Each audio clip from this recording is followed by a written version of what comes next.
Stuck with a car that won't start? Let's get you back on the road fast. First, park the working car close to yours, but don't let them touch. Pop both hoods and grab your jumper cables.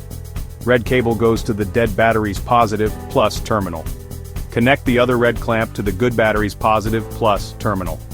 Now, black cable to the good battery's negative terminal. Here's the trick. Attach the other black clamp to a clean, unpainted metal spot on your car's engine block, not the dead battery.